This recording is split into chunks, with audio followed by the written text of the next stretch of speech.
Are you? Darling. Darling. Where? Are you?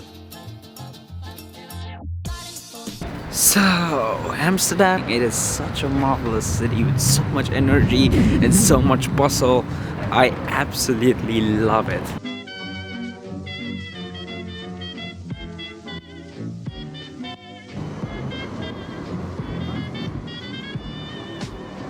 I'm flying high, but I got a feeling I'm falling for nobody else but you. And these houses are fairly narrow because, again, in the 16th and 1700s, everyone was taxed on the housing based on how wide they were. So hence they were made tall and at the same time really narrow.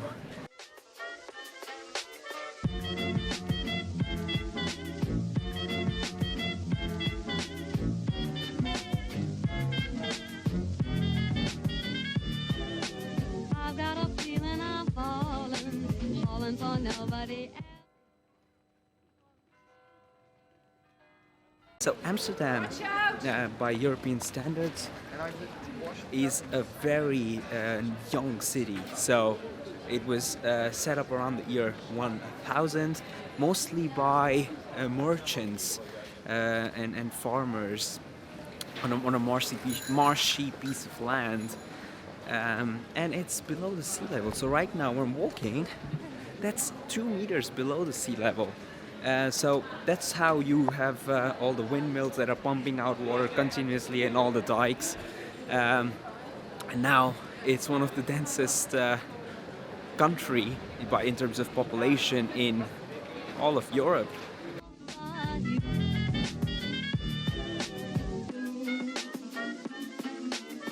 I'm flying high, but show me the ring and I'll jump right through. That actually is the old church of Amsterdam, or the Oude Kerk as the locals like to call it. So that was perhaps one of the more early buildings here, and they made it really massive. Now, a fun fact that you might be very surprised to hear about is that the red light area here actually funded the building of the church. How, you may ask? There used to be something called the sin tax. So if you were a sailor and if you were a merchant, you could go around the world trapped in a boat with 60 men, and when you would come back, guess what you could do? You could pay the tax to the church as a sin tax to confess for your sins, and then go around into one of these red light windows and then commit the sin. So this tax eventually funded the church. They even had something called a prepaid sin, so you could pay the tax before you would do the sin. Bizarre. Show me the ring and I'll jump right through. Show me the ring and I'll jump right through. So this is one of the many canals of Amsterdam. In total, Amsterdam has about 165 canals, which is about 100 kilometers in distance, and over 1,200 bridges. So that's more bridges than, guess what, Venice even. And these canals back in the day were mostly feeding into the sewage system of Amsterdam. So they were really dirty and smelly and all of that. But eventually, over the years, they realized this was quite a tourist hotspot. So they cleaned it up, and now there are canal boats running on them. There are lights around here at night, so it's really pretty. Now, 25,000 bikes are thrown in there. So there's a crane that comes down from the municipality, and they have these kind of cranes that go down and pull out bikes, about 8,000 of them per year. So the canals of Amsterdam, super iconic. And I can promise you, if you come here and you take a canal boat tour, it's gonna be worth it. I used to.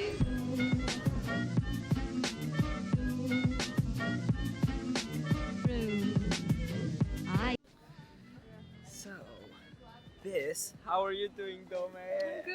We're doing a tour. This place right here used to be the Netflix of back in the day. It was called an anatomical theater, which basically means that they would bring in a bunch of audience and they would get a prisoner who was already dead and they would cut him open in front of the audience to see what was inside. If you open this body once and you've seen the show, it won't change much, right? The body is always consistent. I can't imagine it being entertaining.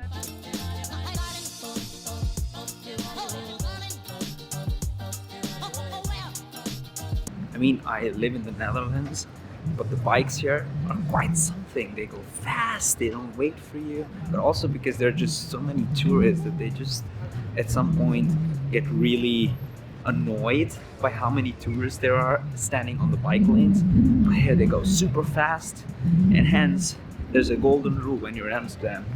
If you hear a bell, run like hell!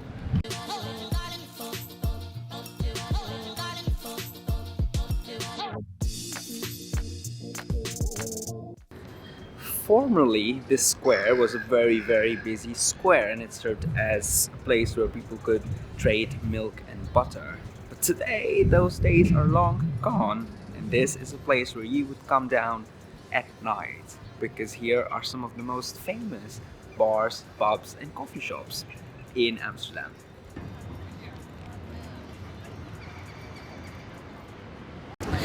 And a stone's throw away from the Rembrandtplein is Amsterdam's famous floating flower market.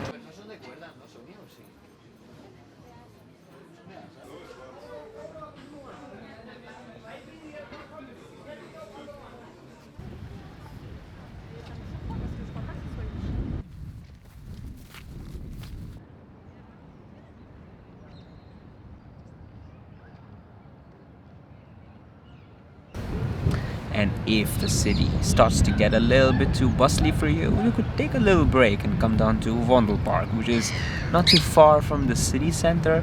I gotta say, it's not the quietest park in the world. It's quite busy with tourists, but it's quite pleasant, and you could watch the birds and the nice pond and some trees around. Yeah.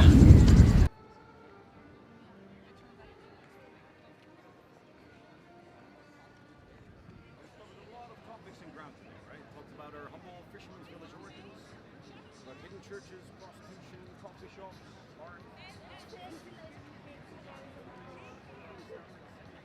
And that has brought us to the famous Dam Square of Amsterdam. This is an absolutely busy square here in the city. Down there is, of course, the palace, the royal palace. I know it's not super duper impressive, but that's the palace, and outside that you see on that square there's actually a lot of demonstrations that take place, and very often people protesting about climate change, or certain groups of nationals from a particular country come down here to so this is a very let's say happening square, and besides this you also have, of course, down there the Madame Tussauds of the Netherlands. Here you have the Bijenkorf, which is a really popular and fancy high street upscale shopping zone, and here of course is the memorial from the wars. So the Dam Square is where more often than not your trip to Amsterdam would begin from, because down there is the central station. As soon as you walk down, maybe about a 5 or 10 minute walk, this is where you arrive. So this is where your Amsterdam experience would start, and for me this is where it's ending. But this is the beautiful Dam Square.